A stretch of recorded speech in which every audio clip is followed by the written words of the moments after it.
Hello there.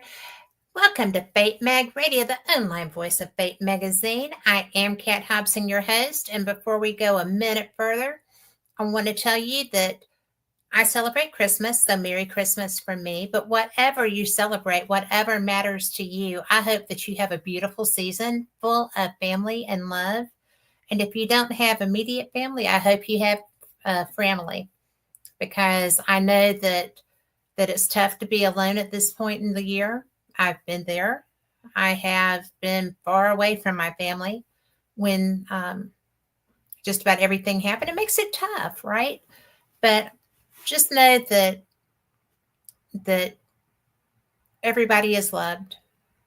And thank you so much for joining us tonight. This is going to be an interesting show.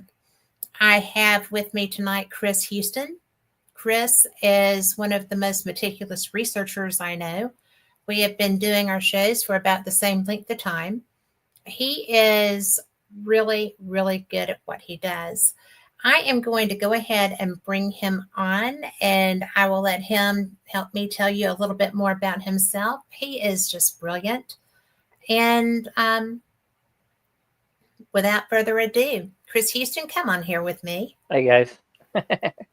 I have a sign right back behind me that I don't know if you can see it or not. Right back there, that's kind of similar to Area 51. It's the X-Files sign that was given to me, believe it or not, from cast members from the X-Files. That they sent me a poster, and they were going to sign it, but they didn't. So I ended up with an autographed picture that's in the other room from one of them. But I love the "I want to believe" sign, because I've been one that's been researching aliens for almost 25 years now. So, yeah.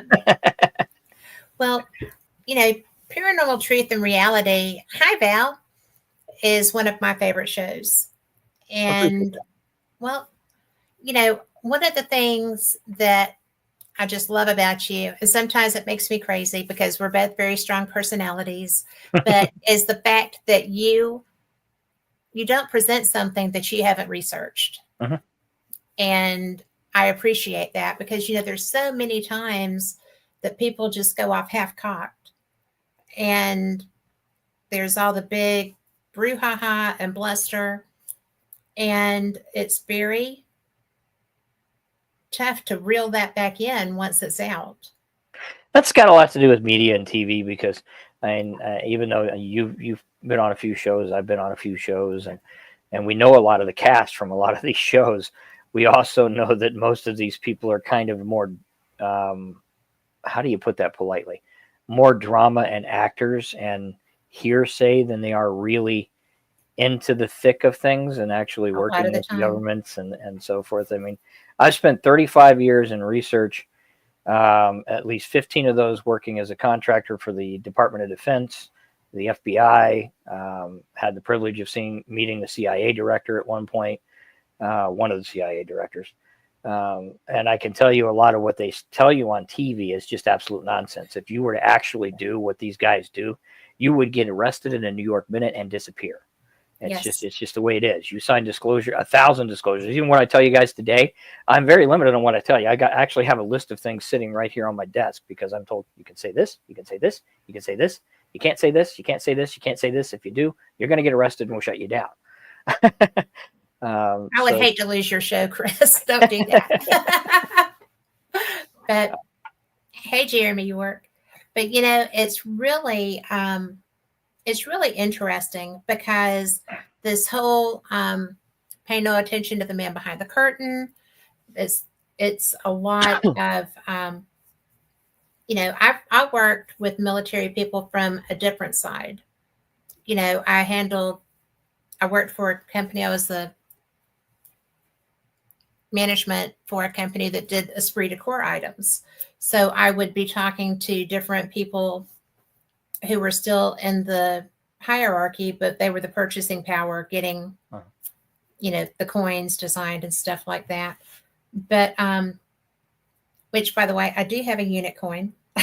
Cool. So, yay. But, it really is interesting, because there's so much happening right now. And when I posted asking if people wanted to or would be interested in a show about the drones, your perspective is different. than the average person on the street because of what you do and because of your background. And I can come at it from the side of the questions that I'm getting, and they're legion. I mean, there's so much fear, really. Well, there should be in a way, and why do I say there should be? Well, first off, which you have seen in the House and Senate if you've been paying attention to it, and several of the senators, as well as the military advisors and so forth. When you build something that is small enough to go under radar with any form of stealth or reflective technology, this means it can literally fly anywhere in your space, and you have no freaking idea how to find it unless the lights are on. Or stop Now, it. that's a key to remember, by the way, guys, because FCC's one regulation that the military government can't break is identification control, which means that you have to have the lights on. Mm-hmm. And the only time you turn the lights off is if you're in a special operative situation that you've already informed the FCC about, and their job is to not tell you that that operation is going on. Exactly. So this is why you're going to get some information where people are saying that there's nothing nefarious going on, as an example from the president. These are harmless. They're not danger to the public. You don't have to worry about it. There are reasons those statements are coming out, and you're going to see those reasons for those statements within the next 3 to 4 months, actually. I suspect Donald Trump's probably going to start releasing this information right after January 20th when he takes office. It's not being released right now because they're putting the push on to Donald Trump. I can tell you that because we know that. I mean, they're not going to tell you squat right now. The offices don't give a shit. They're on their way out. Excuse my term. I hope that doesn't offend anybody when I use a couple of cuss words. I'm just so offended. I can't believe you said that on my show. Oh my gosh, Chris. But seriously, we have talked, well, we haven't talked in some time, but I follow you, right? And the way that this stuff is supposed to work is that what's not being said is there's no clear and present danger. And that's why people, the lack of information, even down to that, has the average person on the street kind of jonesing a little bit, right? And that there's no nefarious means. We're being told that this isn't a danger to you, but we don't know what it is, but it's not a danger. And the terminology that is being used is such a subterfuge that it's just ridiculous. And unfortunately, some of that is because of contracts and agreements. And I know a lot of people don't know how things operate, but when you're in a special operative where you're testing, building, or designing anything, there are a bunch of contracts and releases, and we don't do it ourselves anymore. So what we do is we go out to corporations and we say, hey, we want this. Yeah. And that's usually overseas. Sometimes it's here, or a combination of here and overseas. Now, when that happens, you get agreements in place, and the agreements state you're not allowed to say anything. You're not allowed to do this. It's a breach of contract. It'll cost this much. We won't return the machinery, blah, blah, blah, blah, blah. A prime example of this that I can explain to you a little bit of is the research and design before Russia ended up causing problems in the Ukraine. Now, when Donald Trump was in control, there were a form of about 15 or 20 agreements throughout Russia, the Ukraine, and several other places to design new weaponry and new equipment. One of these was with the United States Navy, and they did successfully produce this equipment. You're going to see more about that equipment to answer your questions on these drones within the next month and a half. In fact, Facebook, Microsoft, and social media has already slowly started to release some of this stuff to ease your fears a little bit. What I can tell you is it's not aliens. There are no aliens running around with drones. I'm disappointed by that. I am. But seriously, so we've ruled out aliens. We've ruled out not much else. So Uncle Joe. I know, right? So mine is somewhere there. There he is. But one of the things that I have just found to be so interesting in all of this, and I know that you're going to enlighten as much as you can. When I posted that about would anyone be interested in a show on these drones, it was it was amazing. The private messages I got and Messenger, the emails I got were just like, what can you tell us? What can you tell us? And that's when, I mean, because I really appreciated when you reached out to me and said, have me on. And I'm like, well, we haven't done that in a hot minute. You come on, Chris. So, you know. I kind of had to, because when they first started showing up, it was a national concern. I mean, I'm not going to lie about that. Well, for people that are not in the know, it is still a national concern. And it was a major concern for me. I mean, I'm small on the totem pole at this point, although I am picking up a couple of more serious job positions here in Ohio once transition happens. It's still a concern. If you think about it, as I did on my show, when you can create something that can be launched, and actually you can retrieve the information without even retrieving the machinery, and you can sink it in the water, and most drones, once they go underwater, they're just gone, right? But you've already got all the information uploaded from 150,000 miles away. And you can operate these things, guys, up to 10 to 20 to 100,000 miles away. The United States military operates their drones, which are actually prehistoric technology until recently, at least almost 75 to 100,000 miles away. We operate some of these drones from the United States of America that we have used in Israel and other countries. So it's easy enough, if you can get something small enough, to invade a country. And all you need is one arm, just one. Yeah. And you've got a problem. And if it's armed with the wrong thing, it can take out a city or a state. However, they can be utilized for the right things too. With the right infrared technology, the right radio seeking technology, the right radioactive seeking technology, drones can be useful to find a lot of things. The New York City Police Department, Chicago City Police Department tested a few things. They can literally, with infrared and a few other cameras, they can spot armed drug dealers and take them down without harming a cop. Well, that is a useful technology. Yeah, so in the right hands, they can be used well. In the wrong hands, they can be very dangerous.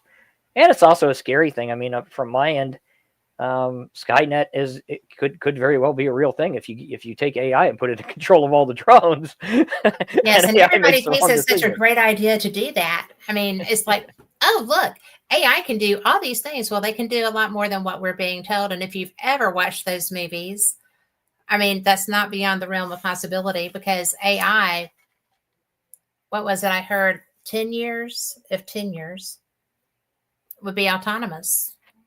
Well, the scary thing about AI, and I can't remember the doctor's name, but the first doctor that brought it to attention, and he worked in virology, right? Mm-hmm. And his job was to come up with and assess situations to make antivirals for the viruses, to try to be able to stop the virus, and then to determine how quick that virus will adapt for the new virus to come out. Mm-hmm. So he created with his team, which were a bunch of college kids, an AI program that was designed to self-determine how many antivirals could be created to stop something like Corona. And it worked very successfully. It would come up with solutions almost instantly. So he thought, what happens if we reverse this? What happens if we just tinker around with this to figure out if this AI can create the first killer virus? Within 24 hours, it created 16 killer viruses. Within 48 hours, it created 120. Within a week, it had created thousands of viruses that could wipe out the whole world. So in the wrong hands... that off, right? So being facetious. But seriously, that is such a concern. Yeah, in the wrong hands, AI is very dangerous. It's a very dangerous thing, which is why the United States has been working on being the leader in it. Unfortunately, we're not. Yeah. But they've been working really heavy with it, and hopefully we do end up with the leader of artificial intelligence, put rules down, because it can be a dangerous thing. As evidenced by that, trial. But drones are useful situations, and they're also scary situations when you think about it. And if you arm one drone, it can be a very dangerous thing. This brings us back to earlier this year, where there were a lot of threats and worries that lead up to the statement that happened last week with the gentleman. And that statement was, we did find out that nuclear waste was coming into the United States of America for disposal, and it's disappeared. Now, ironically, this happens around the same time these drones start showing up. Right. And this is something you need to think about a little bit. So that everybody is aware, the United States Navy did experiment with the Ukraine and technological projects for surface-dwelling drones that could do a lot of different things. Now, what do I mean by surface-dwelling drones? They're designed to sit on the water for the Navy for retrieval with solar panels and reflective technology on top of them to not be seen unless you drive right up on top of them if you don't have the locator. They recharge. They don't have to go back to base for many, many months because they recharge. They can go drop back down into the water, be undetectable, recharge, come back up, and go back out. They have cameras that can search for radioactivity. They got cameras that can search heat signatures. They are armed when necessary with small missiles that can take out located areas. They do have cannons on them that are very drastic little cannons. I mean, these little guns, it's amazing what they can do. There's a gun the So size that of my video hand. that I posted of somebody in Jersey running from a drone firing at them wasn't too offbeat. You can do it. You can do it. You can do it, but we do have the capability of having drones the size of a car. Yes. And the reason for that is these drones take about $1 to $2 million to build, whether you arm them or not, depending on what you put on them or not. Our drones currently that we're utilizing that are less than 25 or 30 that are active took about $25 million to build and another $15 million a month to maintain when they're being operated. That's a lot of money. It is a lot of money. If you can do it for $1 or $2 million and it doesn't need operated and the computer does everything for you, you're damn sure going to try it. The Navy succeeded at it. The Army ordered more. So we do have about somewhere between 100 to 175 drones that are experimental right now that the military is going to tell you more about. They've already started to release it if you haven't paid attention. And next year you're going to hear more about it. So am I going to have to like go and watch those Terminator movies to figure out how to cope with these drones?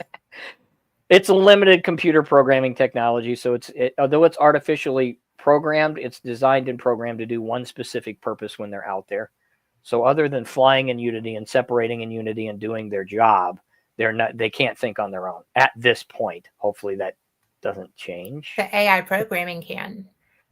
Depending on the programming. Artificial intelligence is not what people think it is. We haven't broke that block yet. There's a building block that Elon Musk has been working very hard at that goes from artificial to human intelligence. Sentient. Yeah. Sentient being. Now, until they do that, the program does what it's programmed to do. It's just designed to continue to learn in order to better operate that program. That's what makes it dangerous. So if the program's told not to kill, but to search and find, it will find everything in its parameters that it's supposed to, which is scary in itself. But it won't harm or hurt anybody. Now, if it's told to kill you, it's going to kill you. Yeah. And unfortunately, when you're dealing with technology, imagine that technology in a robot, in a fully operational, man-sized robot. If you tell it to kill somebody, it's going to keep doing it until it falls apart. So it's a scary thing, and it's not at the same time. But so it's kind of like the Terminator movies. Kind of, if it's programmed wrong. Or right, if you're a bad guy. Or right, if you're a bad guy. So it's important that we keep track of AI technology. It's also important that we keep track of the news and keep an eye on the political situations and everything that's going on right now. I mean, right now, to be frankly honest with you, and the military would agree with this, I know the offices aren't going to shut me down for saying it. The United States of America is in the weakest point in history it ever has been during this transitional phase. We have the weakest army in numbers. We have the weakest weapons. We have the weakest defense forces. And these drones have proven one thing if you paid attention to it for everybody. We also have the weakest defense when it comes to our own area. We have no idea what the hell's going on, right? Senators don't know. You have the Pentagon saying they aren't ours. You have the FBI and the CIA saying, well, we're not going to tell you that, but we are going to tell you this. They're not technically ours. It's not the military's, but yeah. Which showed, this is, but I'm sorry. Oh, you're fine. It just shows how miscommunicated we are. And we just don't talk to each other. Well, and it's not, but I mean, this isn't just a U.S. thing. Like, It's not. it's not just ours. Our bases overseas are also having these experiences. Mhm. So, I mean,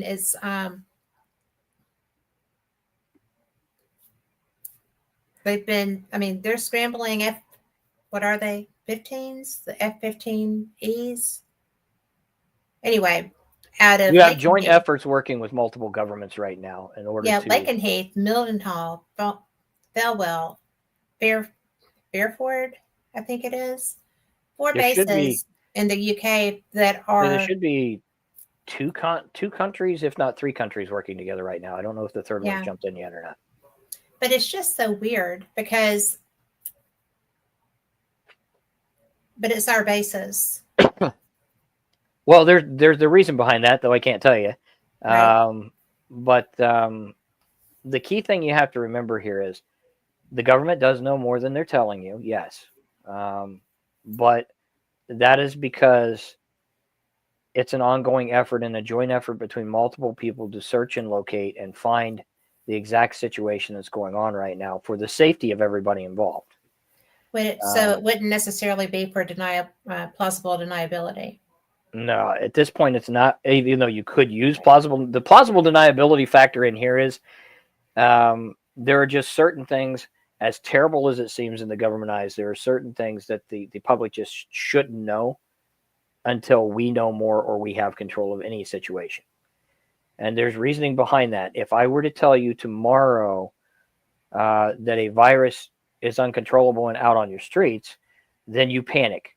If you remember COVID-19 at the beginning when it came over here, the CDC, before politics shut them down and cut it all off, Right. and some of the doctors working did tell you it would get under control, but it was a virus that was a worry. And now all of a sudden, believe it or not, when the government took control and released all the other nonsense, we had people in hazmat suits and big trucks raiding the Dollar Trees for all the food they could.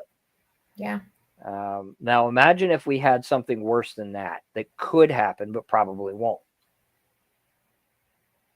There's a lot of stuff worse than COVID. You're going to have panic, and you're going to have riots, and you're going to have people on the streets, and you're going to have, and right now, with the government being as weak as it is, and with it being the holidays and so forth, you don't need that type of mess. You just do not. Don't.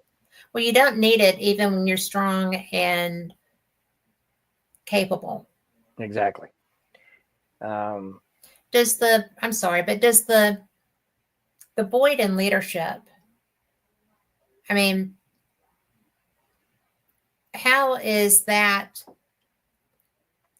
This is probably not something that can be answered, but with the void of leadership, how is the information gathering and dispersion handled?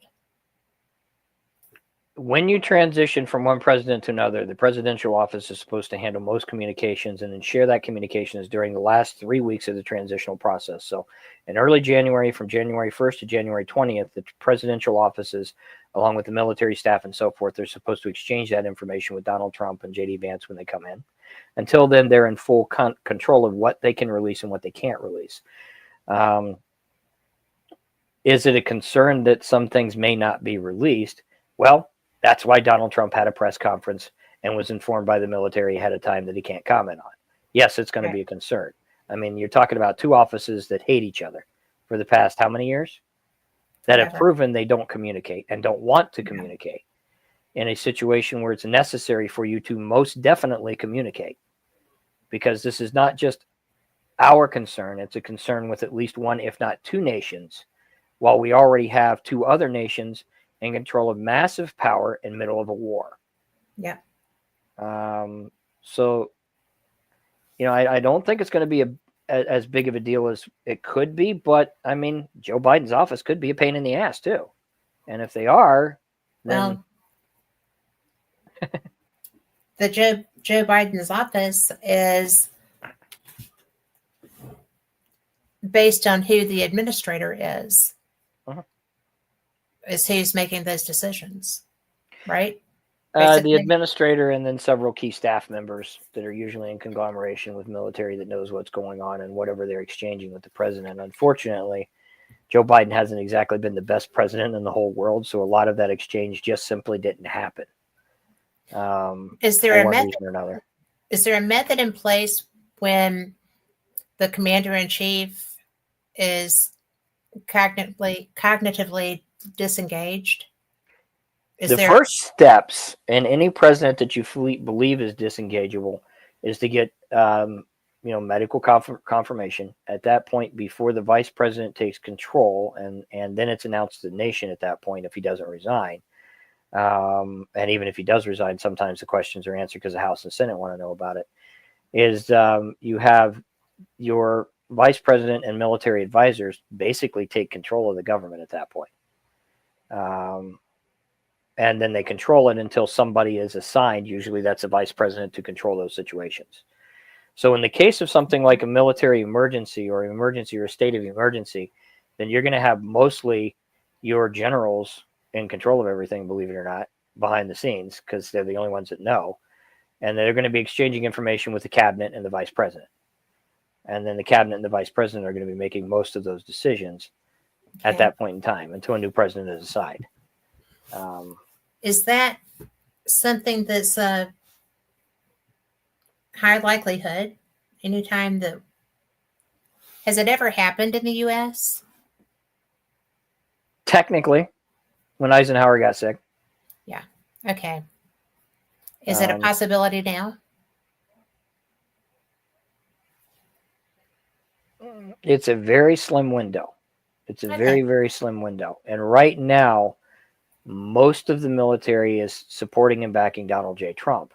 So I believe if they pulled a wild card and tried to do something like that, that Trump would still end up being president, because I think the military would just back down and say, screw you, we're not doing it. Because they would get in trouble for that, or they could get in trouble for that, though, couldn't they? In that short, even with that short window? Technically. Okay. But then again, the Democrats could have technically got in trouble for resulting in forcing an insurrection that they blamed on somebody else. And we do have proof that they coerced it. Yeah. They did not set it up. They coerced it. Let's be very clear about this. Democrats try to work within as many legal lines as they can so that they can post blame somewhere else and get away with bloody murder. That's why they're all attorneys. In the case of insurrection, this is exactly what they did. They knew what Donald Trump was going to do. They knew he was going to rally the people, and they knew if they encouraged the opposite parties to get in control and reduce the security and defense, that shit would hit the fan. We have proof of that. It's just they wouldn't let us put it out there. Okay. Hopefully when he gets into office, that proof will surface, because it is very crystal clear proof.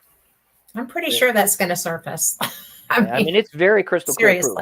There are actually signed documents of some of these people reducing the security, telling the local police that they're not going to get reinforcements from the national military and they don't need it. They can handle it on their own, with documentation from the police chief stating we can't handle it on our own. We don't have enough manpower, and we're already being flooded with trucks of guns that came in yesterday.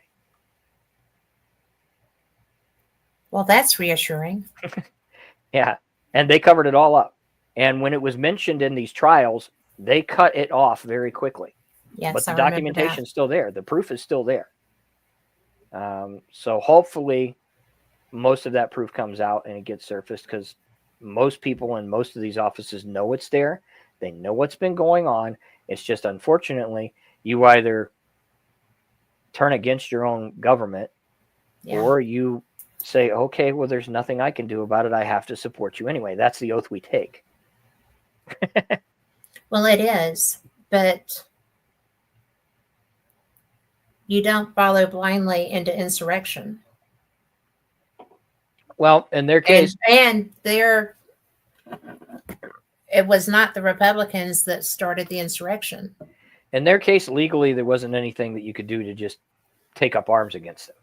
Right. You could do what the senators did. You can do what the Republicans did. You can tell the truth and say, look, it is here, and watch it get washed under the rug for 4 more years until you get them out and bring it back up and say, look, these people need to be tried for this. Yes. which everybody in offices do. You can resign and say, look, I'm not doing this anymore. In my case, as a government contractor, you can say, I'm just not taking the jobs right now, guys. I'm sorry, but I refuse to work for you. Which is what I did a lot of times. I just refuse to work for you. I'm not going to do it. You and I both know what you guys are doing here, and I get it. I understand you're pulling that business legal card that politicians pull, and you're breaking laws without breaking laws because you can cover your tail. Blah, blah, blah, blah, blah, and trying to post the blame in other places. Hopefully that the America starts to realize now how crooked politics can be in this process, and we push to make sure it gets cleaned up to where it should be. Because this isn't the first time this crap has happened. It's just the first time most Americans and people overseas have had social media and all this other crap to sit there and look and go, what? And, it's really, to me, it's been very eye-opening. I love politics. I was a political science major. And I just cannot fathom, when I was in the UK earlier in the year, it was amazing because the people there, they have CNN, all the other stuff, and the wonder of satellite, right? But it was amazing how many people completely felt like, we were just at a loss, and not unrealistically, but it was really,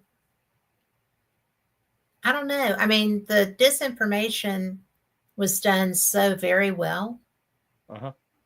And is that something that is that part of what there will be repercussions for? I would hope the goal to a lot of these new offices that I could get into immigration more than disinformation, but the goal with the misinformation campaigns and technology is fortunately and unfortunately at the same time to take better control of these situations and be able to outlaw some of this stuff and prevent it, because other countries that can be hired, they can actually be physically hired by the United States to do so. They can do it on their own. They can be hired by other countries to do so, have been so perfect at doing this now that we as Americans will adapt so quickly. And it's not just us, it's other countries. It's just in different ways. They've learned so smartly how to do this that we think it ends up being a humor campaign or this campaign or that campaign, but we don't realize when you're opening your Facebook page every day and you're seeing the same shit flash in front of your face, eventually that image and those words and that situation sticks in your head. You begin to believe it. Yes, that's true. And that doesn't even count the misdirections. Let's give you one or two pieces of information and then fake the rest of it. Yeah. Which thereby the Navy's getting your bona fides in two instances and then tossing them aside for the rest of your career. Which the Navy and the Air Force has been doing for years. I mean, absolutely. We kind of cornered the market on that in the paranormal for at least 20 years. Yeah. Easily. Yeah. So it's not something that's not new. It's just today, social media is such a large disease anyway. And I've addressed this a couple of times. I have some psychologists that I'm going to have on my show next year that are going to discuss this. Social media disease is one of the most untreated mental diseases in the world. And it's because we escape. We can be whoever we want. We can see whatever we want. We can believe whatever we want. And it's got to the point to where it affects every other mental disease that's out there, minor to large, to where at least 60% of Americans are a bit, excuse my term when I say this, but we're a bit batshit nuts. Because we don't know what to believe anymore. So we build our own conspiracies and we just run with it. Well, we build our own reality. Yeah. And we just run with it. So, and if you have the wrong person in control of that, that's creating a false reality, we start to believe that. And then it becomes dangerous. Because all it takes is one crazy person to pick up a gun or do something dumb. We've seen that happen. Yeah. Recently. And other governments know this. And even our own government knows this. And they know how to take advantage of it. and that should be stopped. Yes. That's why Donald Trump got shot at. I know. So does everybody else who pays attention. You know, I really don't discuss politics as a rule on my shows because, for one thing, I don't like to put myself out there as far as, well, you should listen to me. This is the way things are. But when you see all of the anger and the angst and the people that have been driven to the point of being suicidal because Trump was elected. No, I know. I mean, that's a real thing. And it's a sad thing. It shows It is that horrible. social media Anybody disease that thinks that because of a political environment, your life isn't worth living, you have no hope for your future.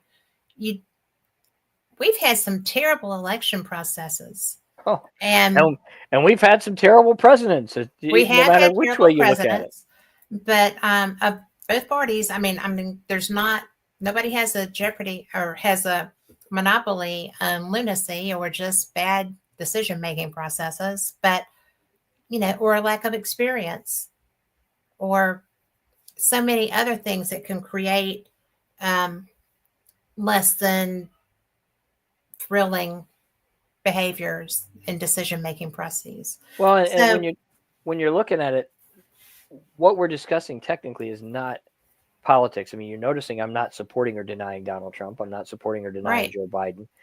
We're talking about the reality of how you're being manipulated.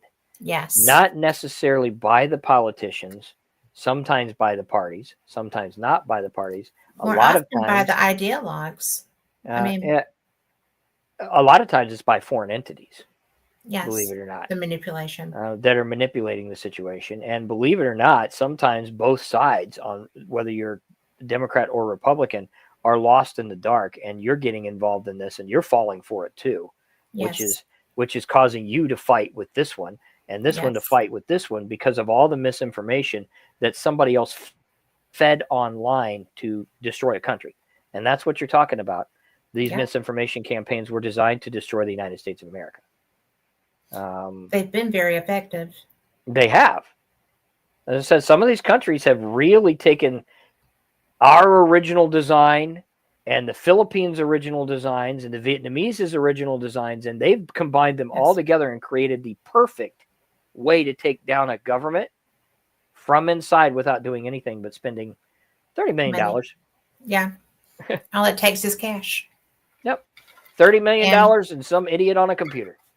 Yeah, pretty much. It's so funny because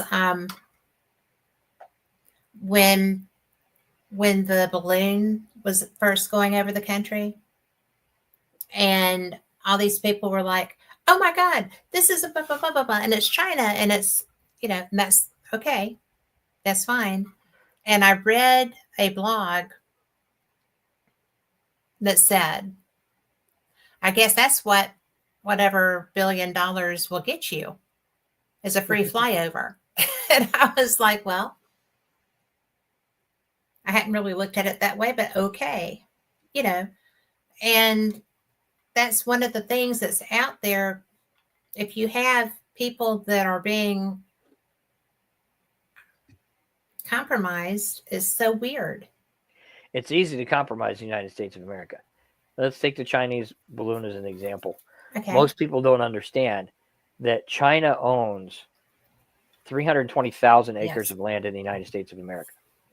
Yes. And they operate on this 320,000 acres of land on a regular basis. That makes billions of dollars a year.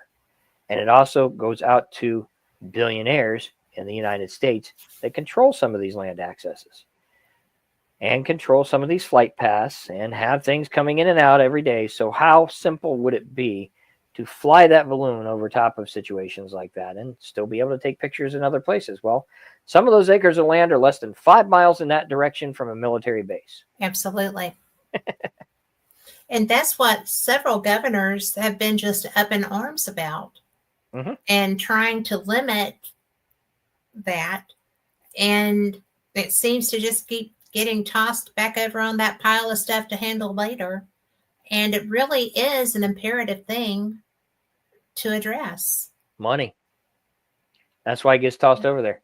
Yeah. These billionaires that have access to this land that's producing this, have these roadways over here going here and here and here. They're making money, and they're also supporting the senators in offices right now. That's what most people don't understand. And that money goes to the senator. Then the senator, if he has enough pull, along with 3 other senators, makes that question and that bill go over here into the pile of crap. Yeah. And everybody keeps making money. It's a sad thing. Being compromised. Yeah, it's a sad thing, but it's always been about money from day one. I know everybody talks about democracy, and they say this is the democratic government and so forth. But are a republic. We are a republic, and we're a republic that believes in capitalism, believe it or not, because it helps make us money. Yeah. Now, that's also what makes part of our country great. Capitalism also, when given a small amount of socialism, you can be a guy that has a penny tomorrow and be a millionaire next week, depending on how you invest that penny. Nonetheless, it has its downfalls too, and these are some of the downfalls of our belief system. Yeah. Well, you can't really just come back and say, "Oh, I'm so sorry. Just because I made all this money 6 years ago, you really shouldn't be doing that. So we're going to change the rules now because I have mine," right? That's actually what people try to do sometimes. And I don't know, Chris. We're supposed to have laws in place that state you can't do that. I know, right? We actually do have laws on the books that say that you don't do that. Yeah. But, diplomatic immunity is a real thing too. So it's an interesting thing. Rub people's backs this way, and then my friend over there in the back, you see Mr. Bones. Yeah. Rub people's backs this way the right way, and then they rub your backs this way the right way, and then eventually those legal standpoints get overruled because somebody slips in another law and another law and another law. And the Democrats have gotten really good about that. This is why 4 more years from now, you're going to have to fight if you don't want them back. Yeah. I mean, I know we're getting political there, but a prime example of that is issue 1 here in the state of Ohio.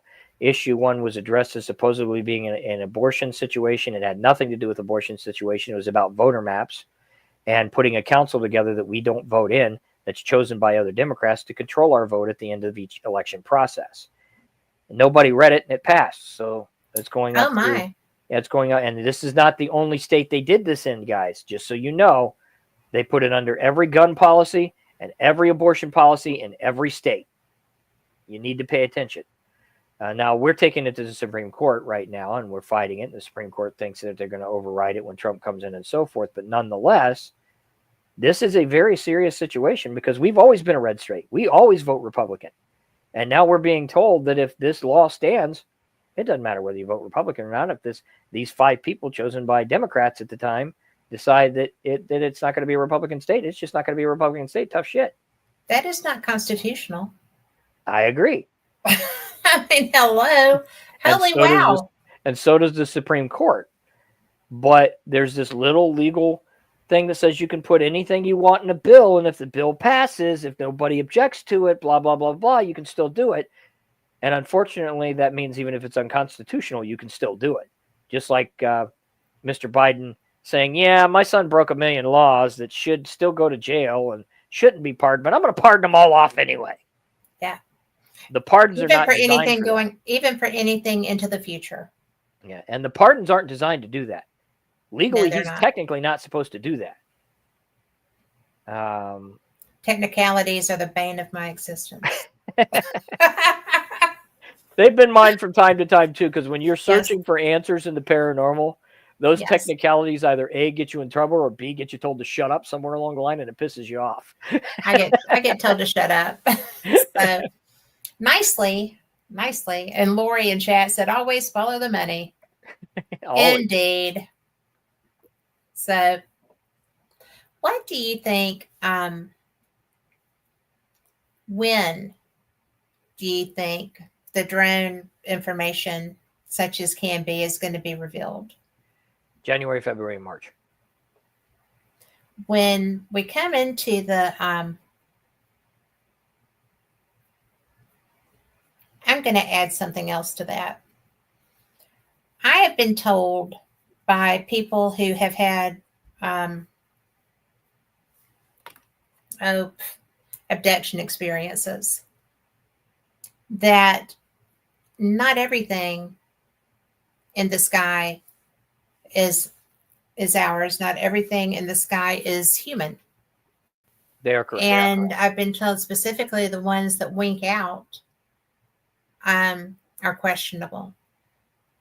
Do you think there's any validity to any of that? Yes. Not everything in the sky is identifiable. Not everything in the sky the United States of America knows, and not everything in the sky in other countries have been identified as being from here or not from here. The only thing that we know is some of the capabilities on some of the things we have spotted from time to time are impossible for us to understand because we didn't design them. Mm-hmm. We can confirm, look, this isn't something that we know about. And this is not just us, this is other countries that will admit to the same thing, and that you'll see consistently now. That's the one thing in disclosures that finally, everybody's going, yeah, well, it's there. We just don't know what the hell it is. I was curious specifically about the underwater capability because I know you're familiar with the term fast mover, right? Uh-huh. The underwater experiences.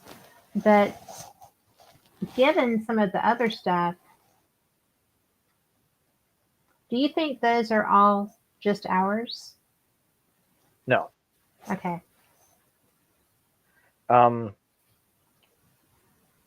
One of your friends that ended up on my show and your show, he was one of the original guys that operated some of the X-Files, brilliant man, had brought up a very serious thing that you and I had talked about that made me do a lot of research afterwards, and that was asking the question about the Arctic base. Mm-hmm. And look, if you ever have these questions, look for this, and this. It opened up a 10-year research situation on a lot of things that I can't answer about what we know and what we don't know, and how off base we are on certain things when just right down the road is an actual research base we never knew about. Yes. And it also opened up a door to some very unique situations that showed to me there's a lot of things that we have no idea why the hell it's there and where the hell it came from. We just know it's been there for God knows how many years, but it is there. Yeah. And this is not just in one area, but several areas of the world. It's global. It really is global. Yeah. So I know because, because it has been a long time that we've been doing this, and I started doing UFO conferences and, leaning more toward the scientific side of experiencers and things of that nature. It's really amazing what with abductees and the implants and things like that. It's really amazing the kinds of things that actually really happen with that. But it's also interesting to me the technology that these people report. And it blows my mind because a lot of it is stuff that, it's like with Antarctica. Okay. What we had talked, Antarctica. Why was John Kerry on Antarctica on the day of Obama's second inauguration? He was Secretary of State. He should have been at the inauguration. Mm-hmm. And yet they sent him to Antarctica. And that was during that time period, you remember, when every head of state or a close representative of such, including the Vatican, went to Antarctica. Mm-hmm. And everybody's like, well, why are you doing that? And there was never an answer. But you're not going to get one. But Lockheed Martin had a base there. That's who was doing the work. And I got nosy and I just went on their website to see what you had to do to apply to go to work there. Did you do that? Did you see that? I looked, but I can't really honestly remember. Well, in order to go and work there, you cannot have your own communication device. You cannot take a cell phone. That's You're not not taking a surprising. camera. You're not taking anything. And all communications would be handled through Lockheed Martin's communication system. Also, no surprise. Yes. And so I was just kind of like, what you looking at? you know, You come run on, into come that a on. lot with top secret bases, though. Area 51 is the same way, guys. I've been Yes, to Area 51 twice, I and have. you are not allowed to bring any communication devices into the system. You are patted down. You are actually, if you go into the first time I went in there, there's series and sectors, right? They actually have them marked off in colors. So one sector is just an admin sector. You pretty much you can walk in your own suit. Mhm. But if you go off of the admin sector, you're actually you get taken over here before you go into the base, and you get reclothed and you take a shower, and then they take you in there, so that they know that you're not carrying any A communication bug. devices and Yeah. everything's 100% secure. So it's not surprised that they use their own communication devices. Yeah. Even Cheyenne Mountain, before it was public knowledge, had its own communications device. You know, when you were in Cheyenne Mountain, you communicated in Cheyenne Mountain with their communication devices. Now it's pretty much obsolete, Right. um, but it's That's no surprise they would interesting. do that. Yeah, it's just the way it is. You know, a lot of this stuff is really secure. Um, Well, and people, especially, I'm going to get in so much trouble for saying this if my daughters are listening, but this generation is like this whole, well, I want to know, so you have to tell me. And it's like, yeah, you just keep working that. That's not how reality in the grown up world works. especially And when you're dealing with the early government, because the government is the reverse of that. They're still in the 1950s. So when you say that, they they say are, no. and they have no problem with discipline. Yeah. you know, if you're in the military and you step out of line, you will find out just how strong discipline can be. It's just stupid.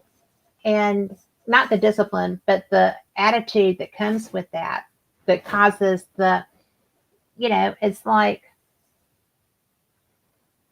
it's just insane Well, that, need to know is an important thing when you're dealing with any government, especially with the United yes, States, because we were built on need to know. In other countries, it's not quite need to know. It's if you know, we'll just kill you. through um, that, but need to if know you here find at Top out. Secret Information has been a big deal for God, almost since our birth, but especially for the past 80 years. Um, when we were in the Cold War, it was very, very important. I mean, if you think about it, when you're trying to transport one nuclear scientist over to America that just that it basically said, I don't want to be here anymore, Yeah. it's a big deal. And Oppenheimer had 3 of them on his staff. Yes, he did. So, Well, I mean, uh, look at Einstein. yeah, and need I to know mean, is very, very important because of situations like that. It's also I want everybody to think a little bit. Let's say tomorrow aliens are real, but let's say they are nefarious. mhm. Do you want to know that? Do you really want to know that? And do you want to know that every day I have 12 or 20,000 people that you don't know about that are sitting clear up there somewhere that's keeping you safe because these nefarious bastards want to kill you? Or do There you you want to go. live your life and be happy? When they say ignorance is bliss, I like being blissful if it's the right situation. uh, However, I love what I do and I love getting information. oh, I do too. And, I enjoy it it's just, and I like to dig in and I like to know this stuff, but I understand where some of this is coming from as sure. well. Because in the wrong hands, information can cause chaos and a breakdown of design that can destroy not only a country but a world. Yes. Um, Well, we've had chaos agents working in the US for a while now. And it's really, I don't care. I don't care what anyone's political leanings are. I don't judge my friends based on that, although a lot of people I know do. I don't I don't. I think that if you see something that is ultimately going to cause havoc in your society, then you have an obligation to just kind of say, you know what? Maybe we should talk more about this and let's have a little bit more truth telling with this. And it's so like the people that want to come here and kill us and not, taking them to your bosom and nurturing them so that they can do more of the damage. We lost a lot of what made America and the United States a great supportable country by the people. And one of the things was not allowing that to happen.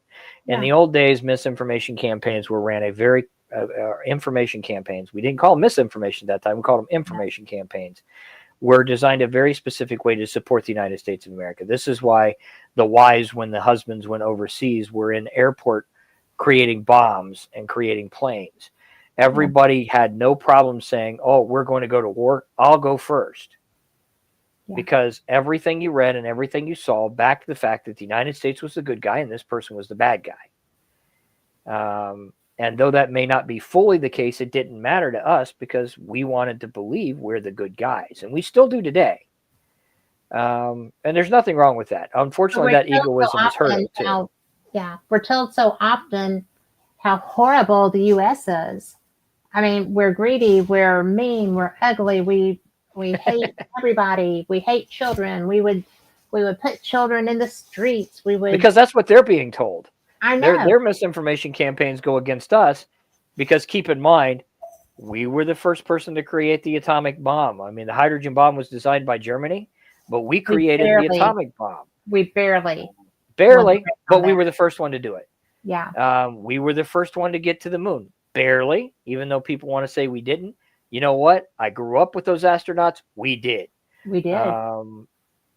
We were the first to conglomerate the business market and the international market for exchange. Yes. We succeeded in all of this because we believed at the time that if you put the proper morals and the proper goals in place and you showed people the right way, that everybody would follow. And that egoism. And at first they did start to follow, right? Everybody wanted peace. Everybody wanted love. Everybody should be... prosperity. Yeah, and prosperity. Prosperity and the right thing. And then it went sour because we let our guard down. Yes. And our own egoism that everybody was just going to follow us and it was going to be okay and we don't have to force it on people became hated by people because we were stronger than them. We were smarter than them. We were faster than them. We were making more money than them. And our ego believed we were when we actually weren't. In the background, these countries were looking to be smarter, faster, and greater. And they became smarter, faster, and greater. Yeah. And it's coming back to bite us in the butt, too. And it's coming back to bite us in our ass.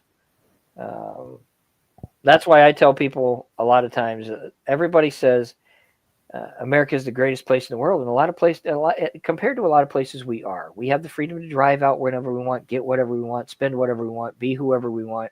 That's awesome. There are other countries that limit that incredibly. But we're also not the best country in the world because right now, our education is 37% below every nation. Yep.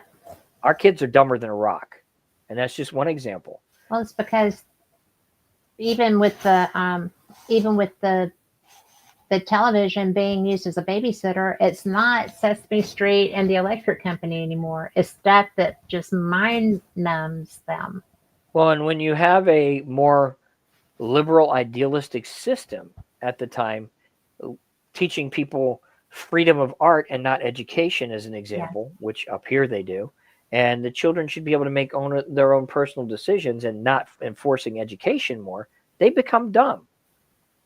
Well, you have to have that background. You have to have a background to build.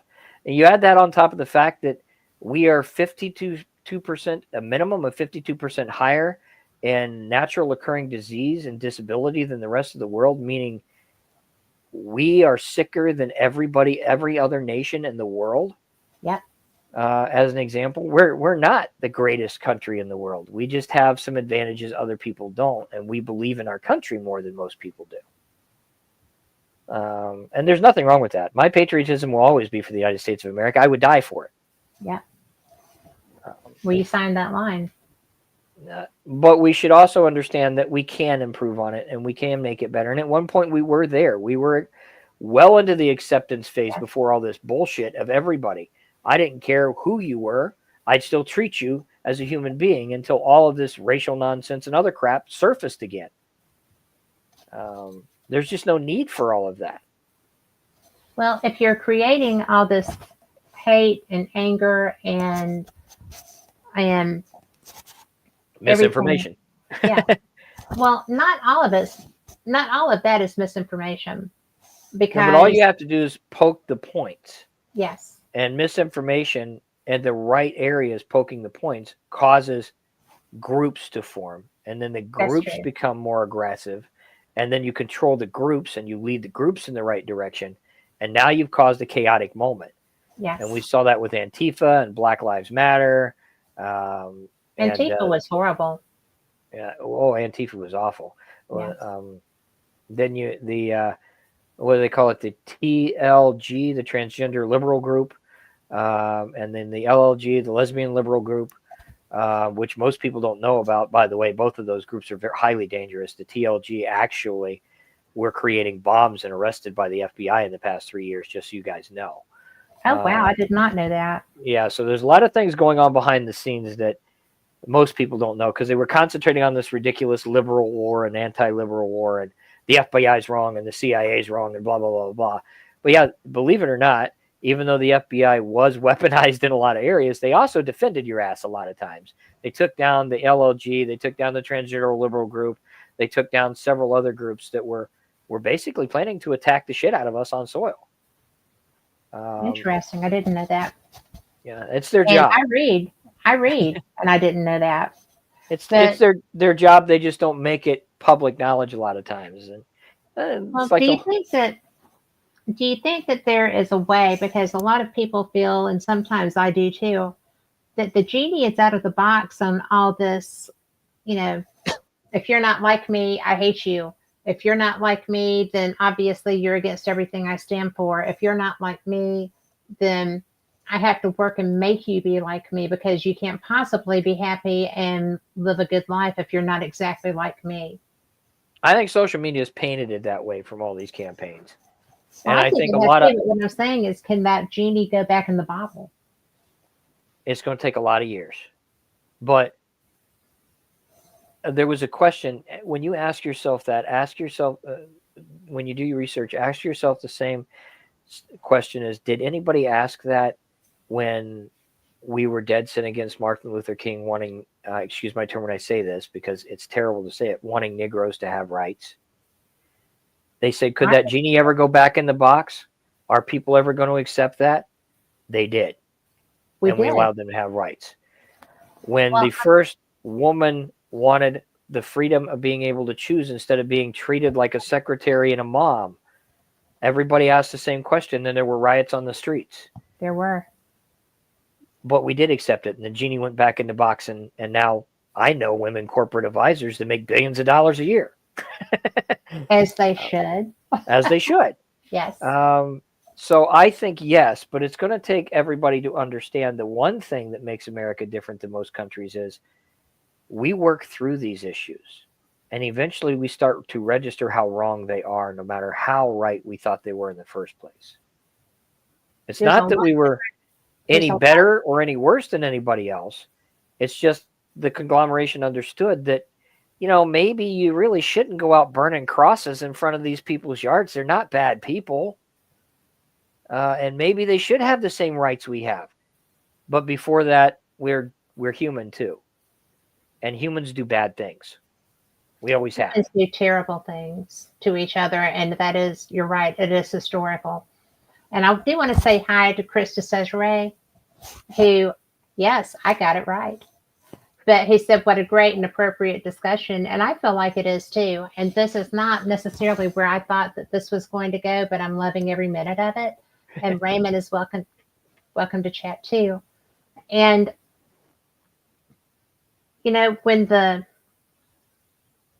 when there's a lot more militant anti-Americanism than I've ever seen. And I grew up in the 60s.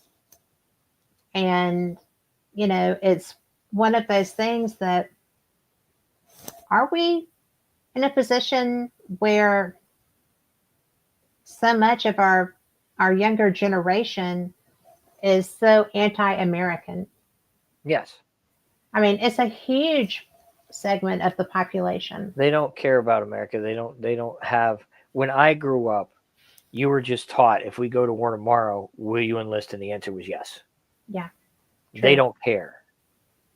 They just don't care. And they're tired of hearing about it, because at school, they're being taught this is okay, and this is okay, and this is okay, and this is okay, and this is okay, and this is okay.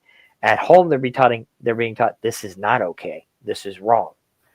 And then they're watching this stupid misinformation campaign put us against each other.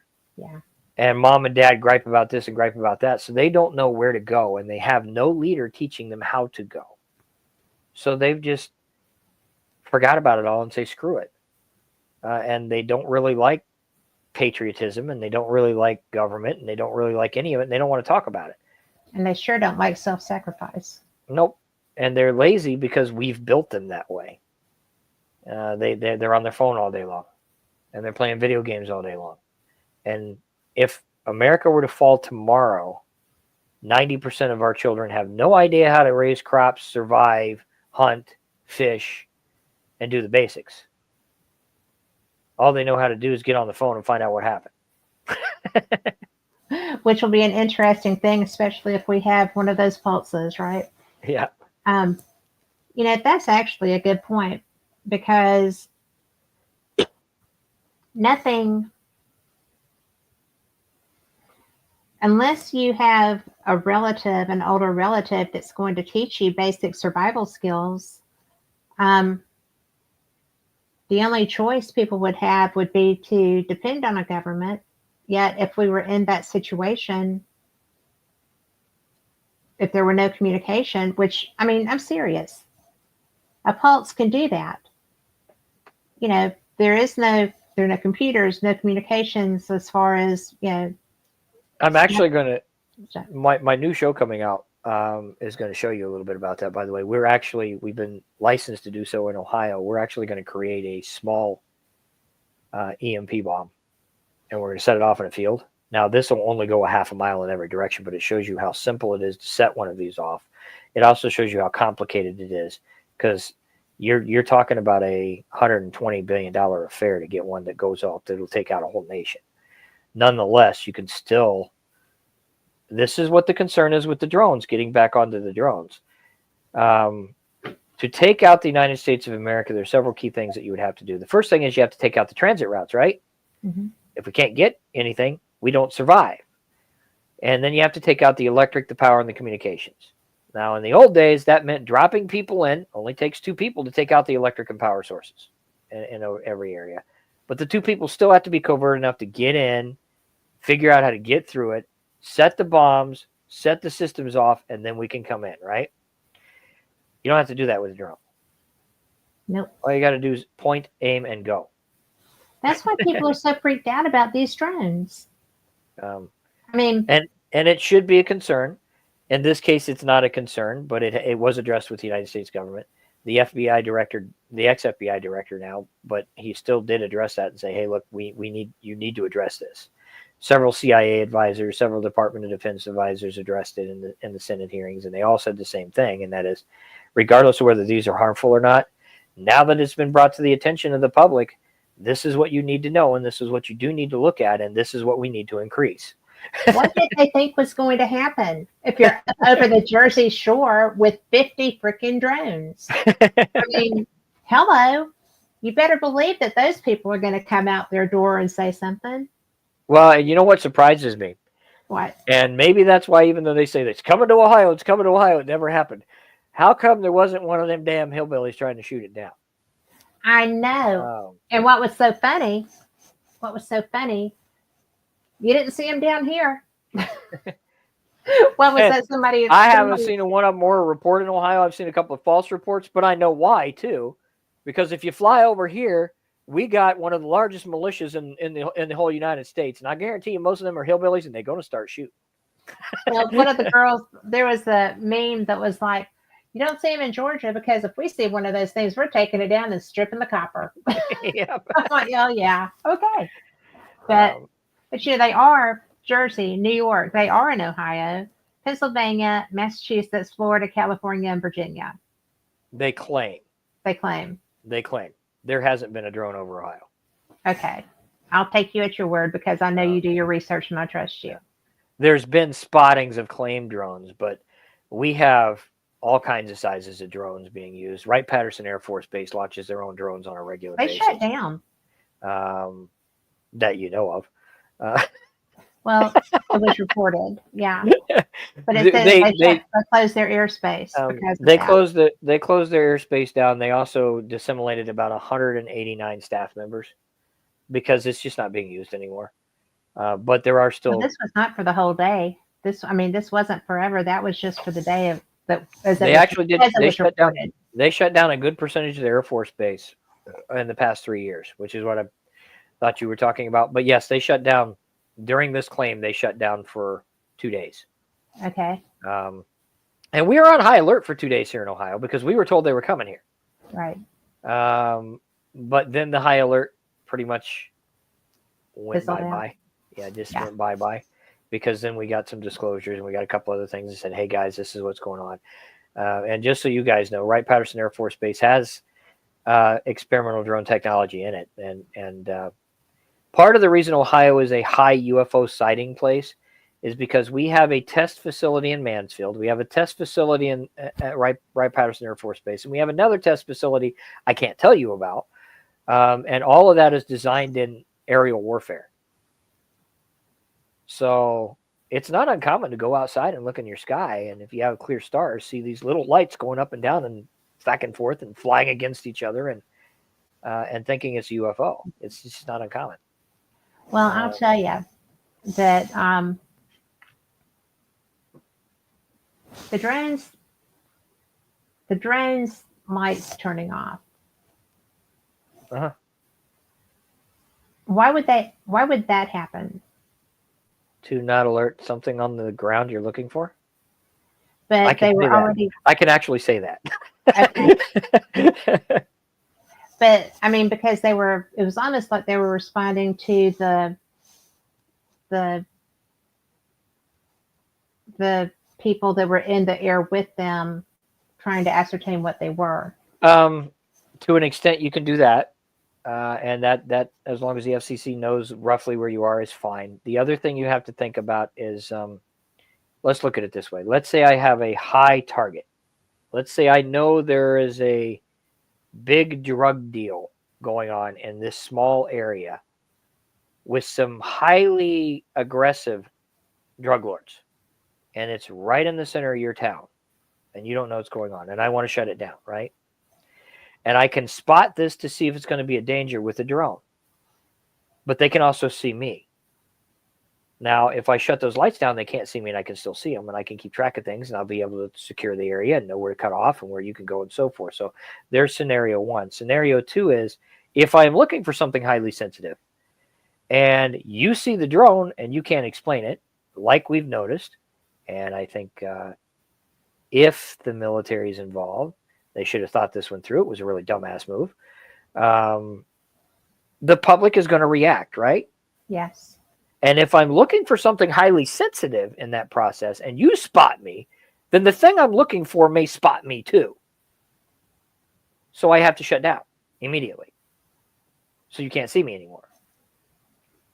Now, when you put this type of scenario in a highly populated area, it's downright stupid to not think you're going to have panic.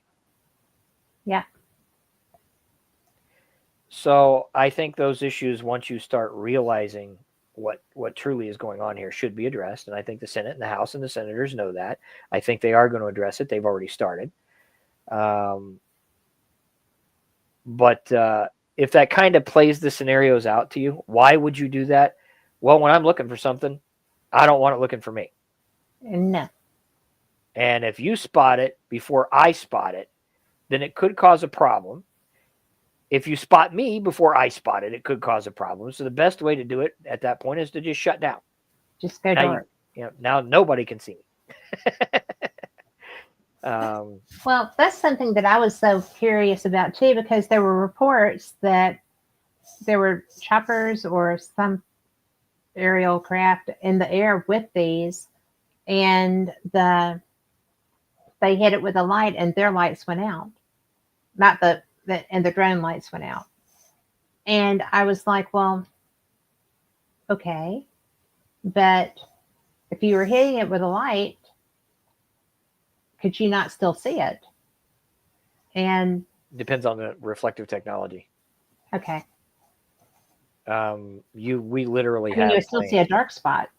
You would when you got close enough, but we literally have planes where in the dark with the reflective metal technology and the paint that we have, to where you're not going to see it when the light goes on it. It's until you get close enough to know that physical unit. It's almost like the cloaking device that Captain Kirk had. Gotcha. You see that one movie, I can't remember that one Star Trek movie where somebody's jogging and they run right up on it and hit it. Yes. Well, it's kind of almost... that was the one with the whales. I think it was, yeah. It's almost kind of the same way in the dark here. The technology is so dark, it's beyond our first spy plane that we're used to seeing, that if you turn off all the lights, you're not going to see it until you're right up on it. You could literally smack right into it before you know it's there. That's interesting. Yeah. So... Yeah, I have to say that kudos to Star Trek for half the crap that I have sitting around my desk and in my purse and all of the things like that, because it was so before its time. If it wasn't for Star Trek, we wouldn't have flip phones. We probably wouldn't have had cell phones as early. We wouldn't have interactive computer systems that we have now with voice interaction. All of this was thought through them. And science was too. Yeah. They were always cutting edge. I always say that Roddenberry was getting downloads the whole time. It makes you wonder sometimes, because even when he retired and they get into the next generation used so much science that wasn't physically known yet. I know. That you're like, how did they get a hold of that when it wasn't even released yet? You probably went and talked to the people that made those same designs on the little guys in Egypt in the pyramids, right? Yeah. The ones that were carrying a tricorder with them and such. Yeah. I mean, I love stuff like that. The history of aliens fascinates me. I will say that. It's when people ask me, do you believe if aliens exist? I always give a canned statement, and that is, we'd be naive to think that in a universe that's ever expanding, there's not something as intelligent, if not more intelligent than us. And we'd also be naive to believe that it hasn't visited here somewhere along the line. That's pretty much my canned statement too. Because it's true. But I am fascinated with the hieroglyphs and the history of what confirms that. Because there are some very specific hieroglyphs and historical markers that you can go, yeah, there's no mistaking that. That's a UFO. I mean, seriously. And and there's also the architecture that has actually been lost to jungles. And when the first time that I ever heard Eric Von Däniken talk, he was talking about when he was a young man, between 17 to 22, right in that period, and he would work as a waiter and go adventure. Spend all his money, come back, work as a waiter, and go adventure. And when he went to Peru, Nazca, and flew over the Nazca lines coming in to where he was going, and and there were thousands of them, much more than what are there now. And I was just like, tell me more, right? Because that was, to him, that was kind of like, okay, I made these for somebody to see. When I'm on the ground, I can't see them. I had to be in the plane to see them. And isn't it ironic that a lot of those look like airstrips? Maybe Uh, ironic. Yeah. I always mention Telling. that, but a lot of those look like roads and airstrips, as if a civilization before us designed the same things we build now. Mhm. Uh, Everything old is new again. and it also brings you back to the Battlestar Galactica belief and a lot of other things. As crazy because I'm a big sci-fi buff, and Yeah. I love the theory of Battlestar Galactica, which uses that everything that was will be again, and Mhm. that the reason we have some of these beliefs is because we're a lost planet from a race that made it here Yes. long before us. But imagine the possibility that all of this was because something before us lived just like we did and wiped themselves out just like we will eventually. Yeah. And then somewhere along the line, billions of years from now, there's going to be another intelligent life form that's basically like us, looking at all of our leftover lines Yeah. and wondering what we did. And enjoying all our microplastics, right? So that's something that freaks me out too. I hope that somebody gets control over our food industry. But I was going to say, oh, it was interesting because April pointed out back when we were discussing kids that they use the scouts and all of them are into it. But she also said they saw three planes, thank you, three planes fly over us here in October, and they had blue round lights on the bottom of them and not the red and green lights. And they They were were different different. sizes. Yeah. Two So small lights and a large light, if I had to guess. blue. Yep. Um, if they were military, obviously you know that certain colors of lights are used for communication, right? So the FCC and everybody knows who you are: yellow lights, red Yeah. lights, blue lights, and so forth. But there are also specific lights that are designed for specific situations and scenarios. Um, blue lights pick up and detect specific things, and the military does use those in rare Interesting. occasions. I don't know if the public knows that much or not, but it's something that most military officials know if they've ever been on planes. But What do they pick um, up? certain spectrums of light Oh, and okay. signatures, so it's not uncommon to use them. And they're a low class spotlight as well. So I can use a blue light in the middle of the night as an example, and it doesn't interfere with your vision of light. So I can still spotlight a large blue light on the ground and it doesn't affect you. Okay. Most people don't even Interesting. notice it's there. So it's very common to use alternate color lights for spotlights when you're flying over, and you can still get in the parameters of communication stating the plane is still here and search for whatever you want to do or do your test exercises or whatever else. I didn't know that at first. I had to start asking questions because I see crap like that here in Ohio all the time. Okay. They do low base maneuvers all over the state. So I once saw two helicopters and two planes that were using blue lights, and I dug into it. Why are these guys using only blue lights, and why are they flying so low in these fields? I was in that field, and it bugs me.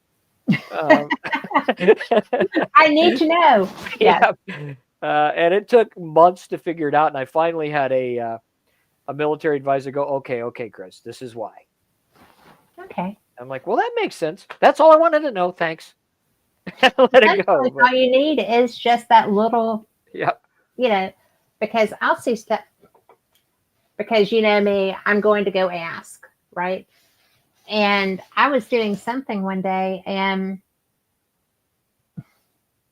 I had the opportunity to ask a guy that I was working with on one of his projects, and I was like, "What is this? Why does this happen? And whose team is it on?" And he looked at me. He's like, "I can't talk to you about that." And I'm like, "Well, yeah, you can. I pay your salary. I'm a citizen." You know, he was like, "That's not how that works." He was right, Well, but you're on the right. You're on the right path when you yes, get to that point to where they won't tell you squat. It's when they Yes. tell you everything, it's like, okay, well, obviously you're telling me that. So, but when it gets to that point to where they're either saying, I can't tell you or shut up. Yeah. Oh, I asked somebody who was a military person. They had just ostensibly come out. Okay. And so I was like, so are you disclosure or disinformation? And he just looked at me and turned really, really red and just said, I would never betray my country. And I was Well, like, I and wasn't then he asking answered you your to. question. Yeah. On disinformation. And what's interesting is that is a very, very nice person. And it was something that I don't think was ever expected.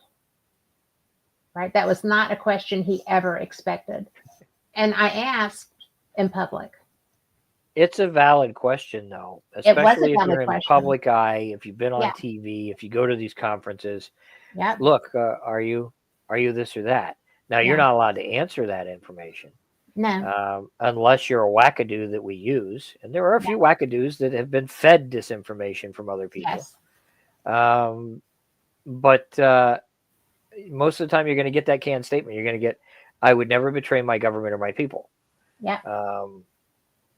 Well, His was, I would never betray my oath. And that answers your question. Yeah. Um, And, that person is very much in the public eye. of course he is. And he's Been on major TV shows probably, and yeah, he is. He's a lead on a show. yeah, he knows the gig, He especially does. if he's worked for the military. Yeah. And he's brilliant. So And that doesn't mean these guys, so you guys know, are bad people. I've met a no. lot of these people. They're awesome people. Watch their shows if you see them. They're great. Yeah. They're great at And, what they do. and they have a genuine interest. Oh, yeah, they do. They have a genuine interest a lot of times. But if they get a phone call tomorrow saying, say this and don't say that, that's exactly what they're going to do. Because that's what their government is telling them to do. Because that's what you're supposed to do. Yep. And that's who they took the oath to. Mm-hmm. And I agree to that to a certain point. I took an oath too. There's certain things I can say and certain things I can't say. What I've said today is sitting right here on a piece of paper. I've been told I'm allowed to say it. Yeah. And if asked the wrong questions, I would give the same canned statement to Kat. It's not that I don't like Kat. It's just that I'm not allowed to say it because I'll go to jail. And it's because Kat would absolutely understand that. So because Kat is a patriot. So I really am. I grew up that way. I grew up with, we're talking about generational behaviors and such. Well, my grandpa was in the military, but nobody believed him because he never whipped his papers out to show somebody or, whatever. And so, this is the man that if I spent the night at their house, every morning, they had a flag on outside their front door. And every morning we would say the Pledge of Allegiance. And if it was a holiday, a national holiday, it was a lot of fun, right? It was just, we sang Star Spangled Banner and we did all this other fun stuff. And, to me, it was fun. My dad was the Green Beret Special Forces, 182nd Airborne. I grew up with one of that. My dad was in Vietnam. My uncle My was dad did not go. In the United States military. He fought in Germany, my uncle and my great uncle. I've had many friends that were in the 101st and several other infantries. That's a great I name. broke my leg, so I couldn't do that. So I ended up in independent contracting a lot later and working with the government on misinformation campaigns and several other situations. And I'm a patriot. I signed the oath just like everybody else. I've worked with many different departments, but some top security, some not so top security. I mean, I spent 2 years in child trafficking and just keeping track of making sure the files got on the right desk for the FBI just so that they could look at missing persons cases for young children. That is such a horrible thing. I'm glad. It's a sad thing. It is a sad thing, and that's one of my biggest problems with our immigration situation that we have now is that there's so many children and they were just given away Mhm. to whoever would take them. Well, it gets a lot worse than that. It is a lot worse than that because the people that took them did not have good intent. Donald Trump is issuing a new, if everything works right, and I believe it's going to work right, because I've been in contact. I'm a little crooked here, but that's okay. You can still see my face. What they call, then this might change the name, but the ICC, which is supposed to work with ICE when he reinitiates it, which is Immigration Control Committees. It's managed state by state. I am a part of the Immigration Control Committee here in Ohio. And I've had the great unprivilege of preparing for this job for the past 3 months in case it happens.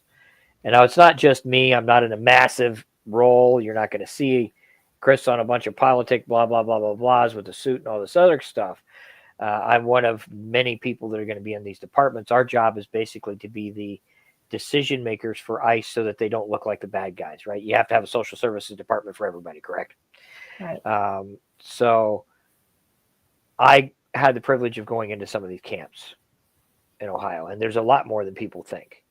And it's a very sad and terrible environment, and it needs to stop.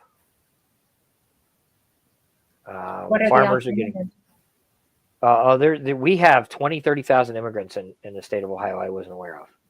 At first it was 2,000 or 3,000, but we have over 20,000 immigrants in the state of Ohio.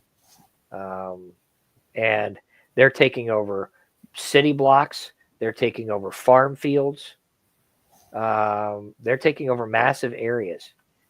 And they were allowed to do it by the Democratic government.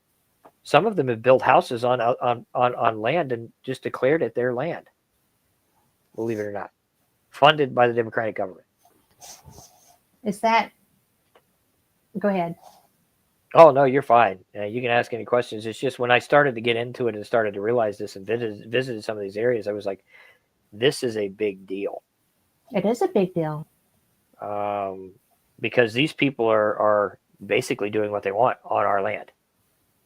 Well, with no repercussions and nobody to say, this is wrong, you can't do that. Yeah. And then getting released from systems when they do get caught. Yeah. Somalians were on national park land shooting birds that were on the National Reserve list as not able to be shot at and eating them. And they got arrested for it. They got told they couldn't do it. And then they got kicked right back out of the jail and didn't even go through a court system the next week. I mean, that would never happen to me. If that were me, I would be in prison for letting the National Endangered Wildlife Act. Yeah, but they didn't because they didn't understand. So it's okay. And that's just one example here.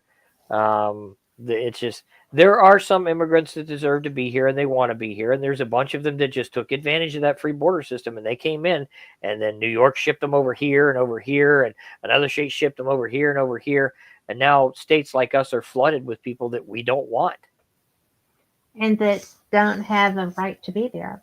Mm-hmm. And that's one of the things that out of all the things that I might not agree with, that horrifies me. Because, they had Chinese nationals coming into the U.S. across our border, and everybody's like, oh, well, that was not. I was like, yeah, that was a real thing. That was a real thing. And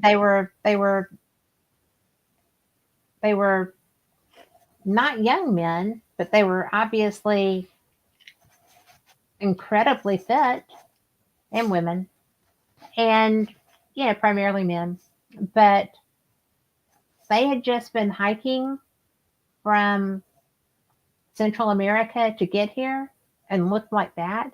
That was not true. And it's not just that. Yeah. If you catch some of those camera stuff that I think Biden's office pulled a lot of it, you're talking about Israel military. You're talking about Mexican, Colombian militaries. Yeah. All crossing our borders on a regular basis. And you can tell by looking at them because they're well armed. They're not just walking like... Well, they're well armed, but they're also incredibly fit. fit and well And, off, and and they're they have not been walking in terrible conditions for a uh-uh, month, uh-uh. and it's incredible to me that nobody has tried to stop this at all, and in fact have been encouraging it. But my main thing still is those hundreds of thousands of children. Oh yeah, I they mean, just disappear. They just literally disappear, and there's nothing yeah, we can do about it because what we did have in place was stripped.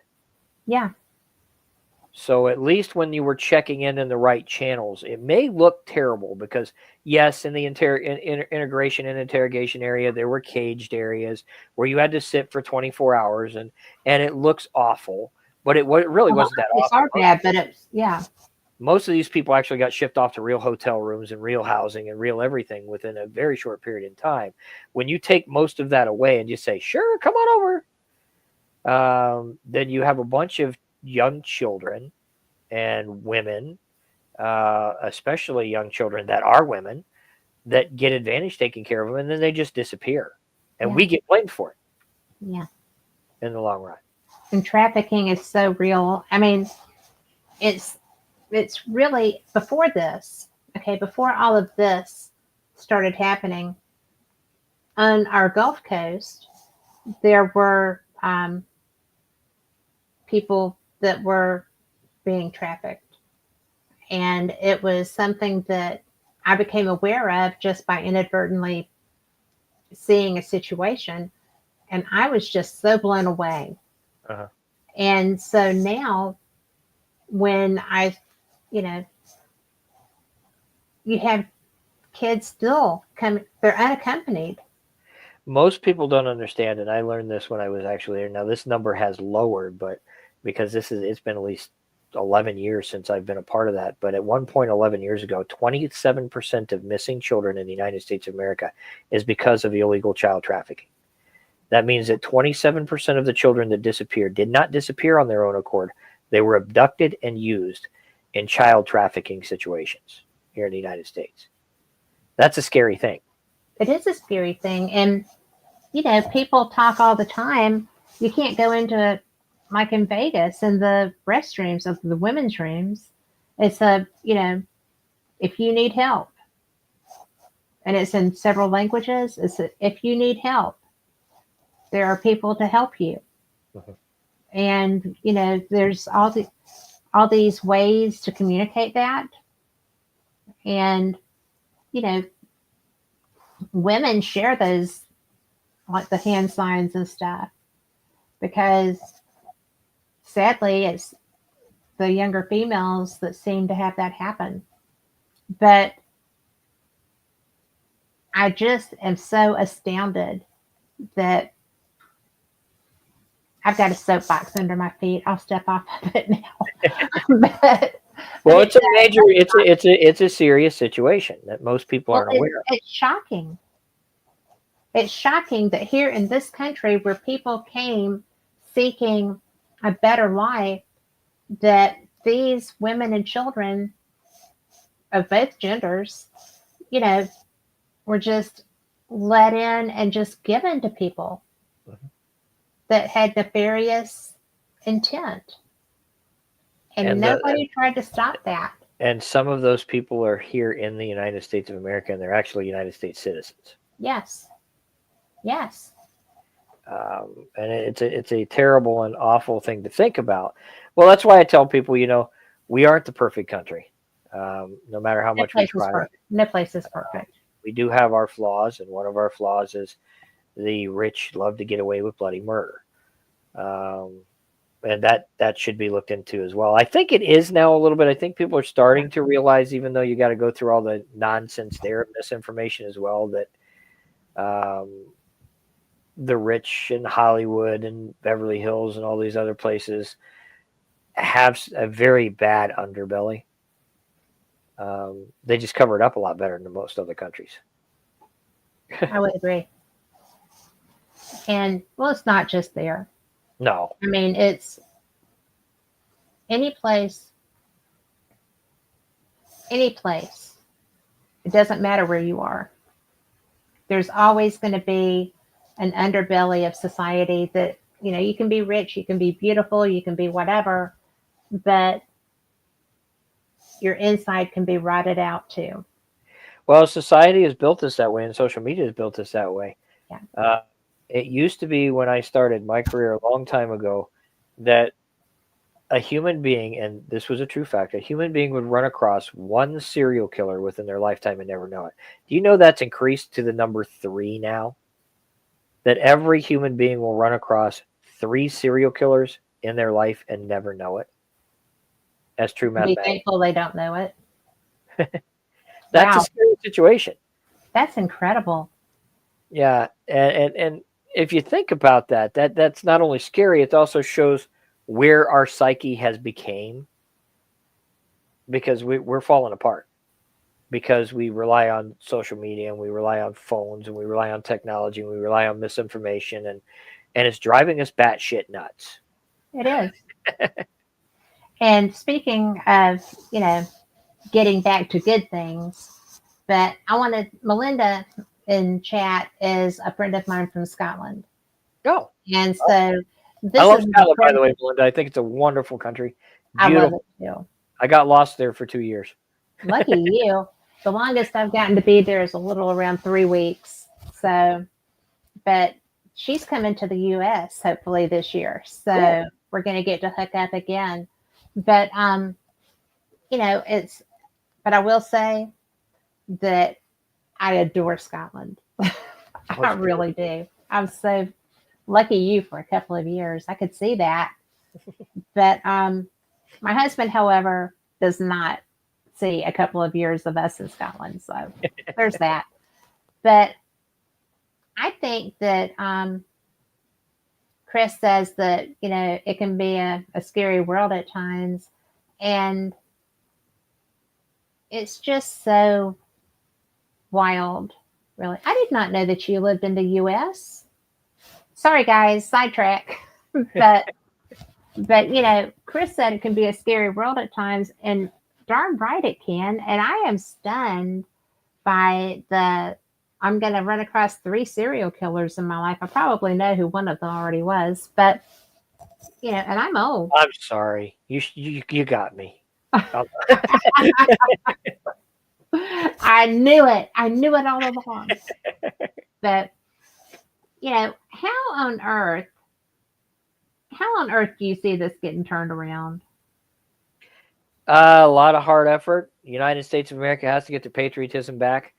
You have to understand the good things in order to realize that those small things that we're all stressed out about, we all hate it, we all gripe about it, we all got angry, we dealt with COVID, we dealt with this, we dealt with that. We could talk about that all day long.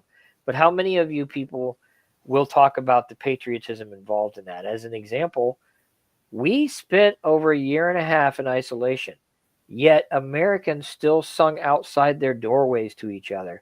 Yeah. They put together food banks outside their doors so that you didn't starve. Medical supplies were handed door to door by people that shouldn't. Even myself, believe it or not, worked with a television star's wife illegally transporting masks we weren't allowed to give people through trucks across 3 states. And this is patriotism. This is believing in your people and your country. We will get through this because we love each other and we believe in this country. Yeah, you're always going to have that politician that's an asshole, and you're always going to have that dickhead that's filthy rich, and you're always going to have all this other stuff. We've had that the whole time. We just had that from our inception. Yeah, we just didn't know it because we weren't looking at our TV screen every day and our phone screen every day. So how do we bounce back from this? We bounce back together. We've already taken the first step. We all decided, and it was a group effort. We've had enough and voted in somebody we want. Hopefully he does good. I believe from your mouth to God's ear. I believe he will, but I'm just one American. I could be totally wrong. But we finally came together as a group and said, we've had enough. We want this. Screw you. Now let's keep that pace up. And let's believe in each other. If we believe in each other, we're going to succeed. That's what America was founded on. That's who we are. No matter how hard it gets bad, we're still here for each other. Yes. I was actually really impressed myself during COVID. And you know, my husband was a small business owner, and he went to work every day because we make things that are, a lot of our clients do necessary work, and we provide stuff for them.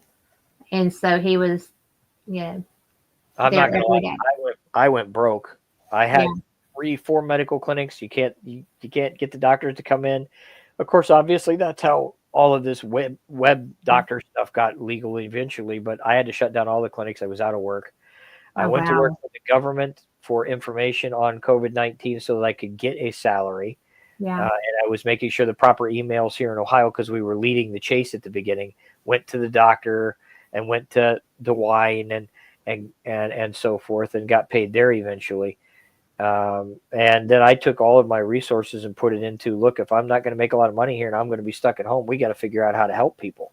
Yeah. So that's exactly what I did. I went to food banks and donated $500-600 worth of my paycheck that I didn't have. When I got approved with all the business loans that eventually I had to fight about because they screwed up so bad, Oh, but wow. I had restarted my business with the idealism of helping people, and utilized most of that money to help people. Still do. I just don't talk about it a lot. I mean, Yeah. but the idealism was, we as America should be able to get through this as a people, and we got to do everything we can. Even during that period in time, I didn't talk about all the negative until I had to. Yeah. Everything I posted on my social media was positive. Hey guys, don't pay attention to this. How about this? I knew a 12-year-old child that built a food donation box and put it in downtown Mount Gilead and forced his mom to drive up there every week and put bread and necessities in there so that poor people could have things. What an amazing family. Yeah. And those are the things we need to concentrate on. When America It comes together, we is, do it well. because we are a society, and, you know, the the pitting each other against each other over ideologies. I mean, we're bigger than that. We are, oh my gosh, we've got such a history of overcoming. And I hope that somehow the the conditioning that's happening now lessens.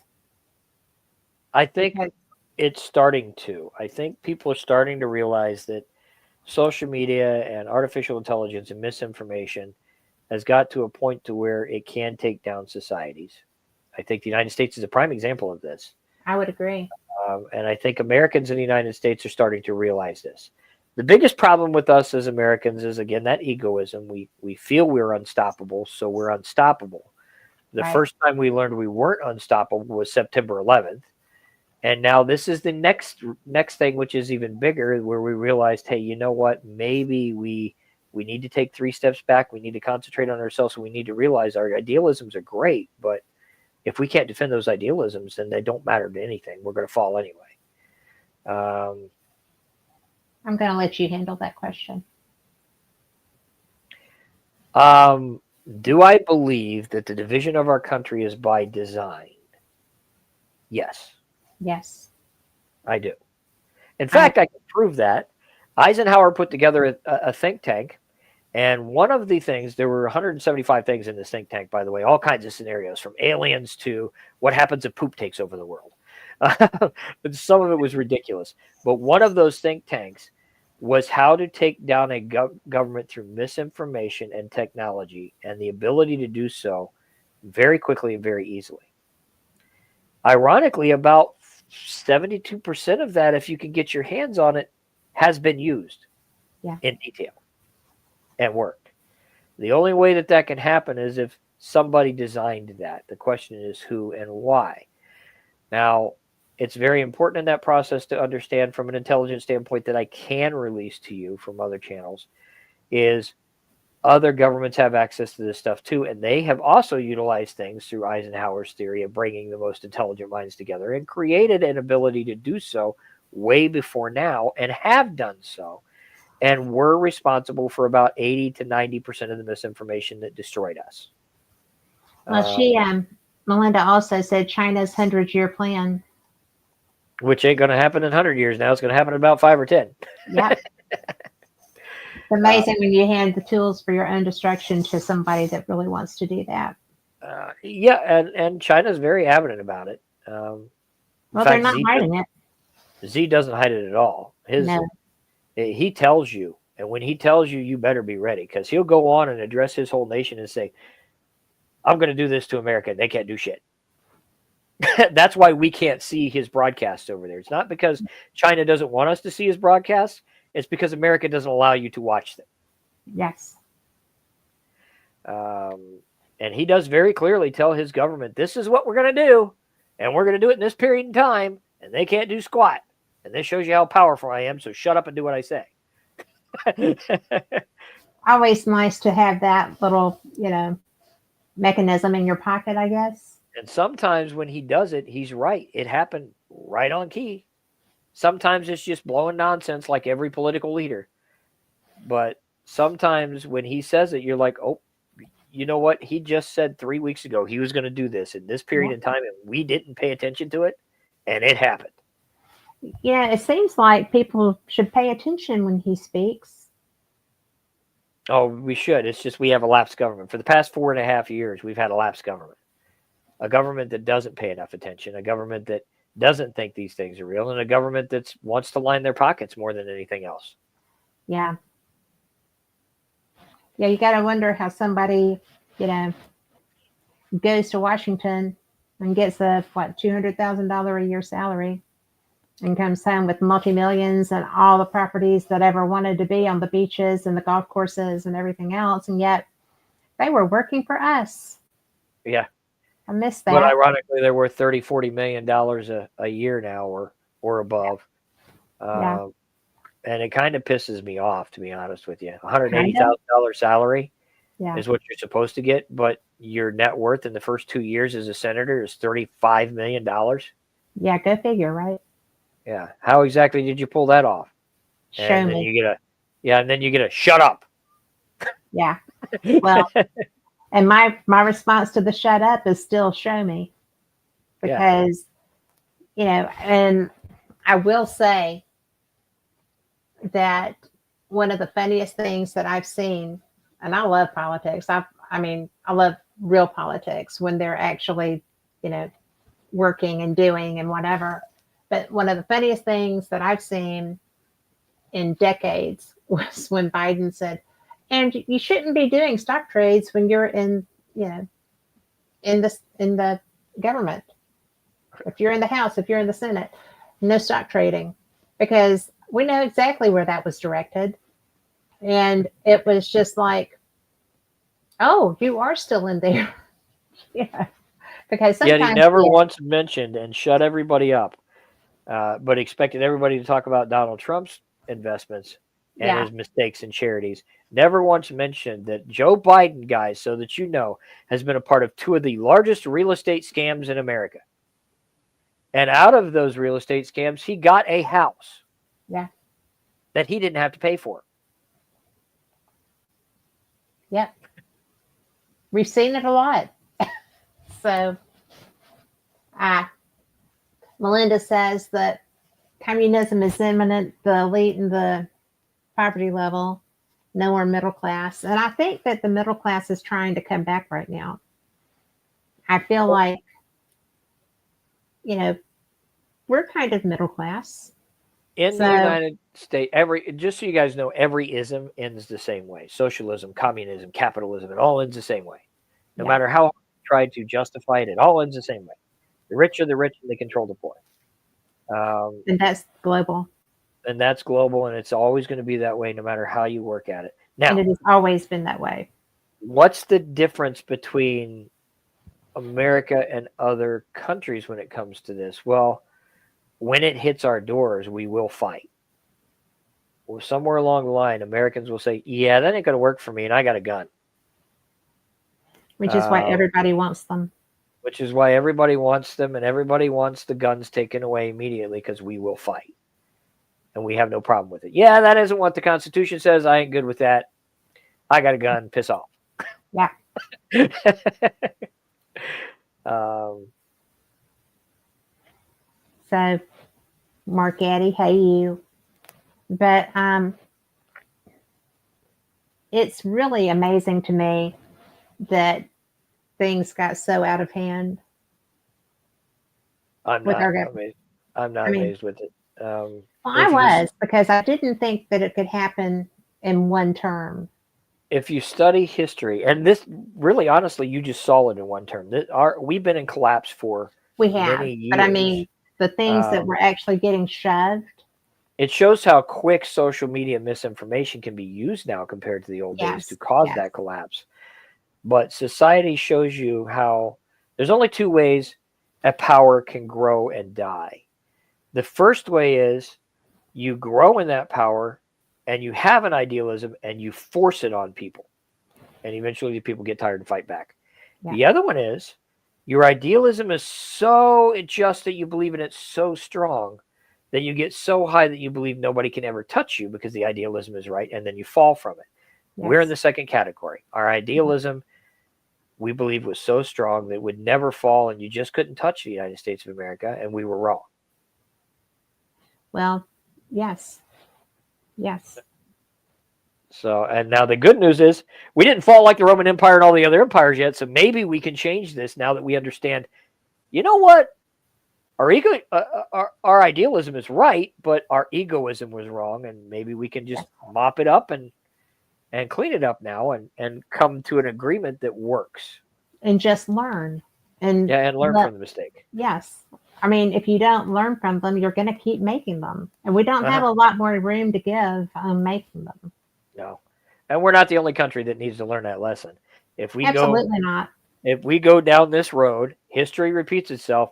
We're all going to wipe ourselves out and start over again. Be starting again. Yeah. But I hope for some good aliens to show up because they're going to be seeding the planet. Or at least come down at one point and just shut everything off and say, you know what, guys? No. Yes. I'd be okay with that at this point. I mean, and there is Allie Merrill in chat, who is my baby. It says, "How do we feel about the drones with the new laws? Even she has heard they're now in Maryland." You're going to find these drones are going to span out to a couple other states. They're going to continue their search patterns. They are harmless, just so that you know. I can't tell you why I know this, but they are harmless. They should be a concern for you. You should always ask your questions. However, the search patterns are going to start to dissipate here, and they're going to start to increase overseas at this point. You're going to get your information on why, hopefully, when Donald Trump takes office, and you're going to understand why people were quiet. I can tell you that information. I can tell you that if you pay attention to your media, you will start seeing releases on how much we know about drone technology in the United States of America and how far advanced we are from other countries. You probably won't be told right off the bat the information exactly on why this has happened, but I hope you do. I hope they tell you, hey, look, this is why, because it's going to be a concern that opens your eyes a little bit, and it's going to also make you realize that that sometimes, even though you want the government to be the bad guy, they're not as bad as you think. That's true. But I wouldn't be as concerned as most people think. I was concerned at first until I dug in and got the information that I needed. Well, I was concerned, and I was just like, oh my gosh. And when I put that question out there and you said, bring me on, I was like, I will. So, because I trust you and I know you do good stuff. I can tell everybody things are under control. Okay. I know a lot of people going, yeah, he said the Pay no government said this, attention to the this, man this, behind the curtain. yeah, and they know more than they do. They do know more than you know.